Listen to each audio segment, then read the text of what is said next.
দেখতে পাচ্ছেন ছাগলটা আমার পাশে পড়ছে, দেখেন একেবারে আমার পাশে আসতে আছে। বিশেষ করে এই ছাগলটা অত্যন্ত সুন্দর লাগছে। ছোটবেলায় এক সময় অনেক শখ করে ছাগল পালতাম, হ্যাঁ খুবই ভালো লাগে। আসলে কি পশু পাখির ভিতরে ছাগল, বেড়া এবং গরু, উট এই সমস্ত জিনিস আমাদের প্রিয়। অবশ্য নবীজি এরপরে বিড়াল ভালোবাসতো, তো অনেক ইতিহাস আছে এর ভিতরে। তো সৌদি আরবও অনেক আমার বাংলাদেশের বাইরে করুন বেড়া বিভিন্ন উট লালন পালন করে থাকে।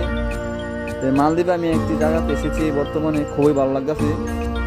সেই ছোটবেলার কথাগুলো মিস করি, এক সময় যে ছাগল শখ করে পালতাম। তো এই যেমন এই ছাগলটাগুলো অনেকটা দূরে ছিল, আমি অনেক ডাকাডাকি করতেছি, পাশে আসলো এই যে এই জায়গায় ইয়ে করতেছে ছাগল। প্লিজ বন্ধুগণ শেয়ার করে দিবেন অবশ্য কিরকম লাগলো। অনেকটা আপনাদের হয়তো আপনাদের জীবনে একটি সময় এরকম সময়গুলো কাটছিল। ধন্যবাদ, সবাই শেয়ার করবেন।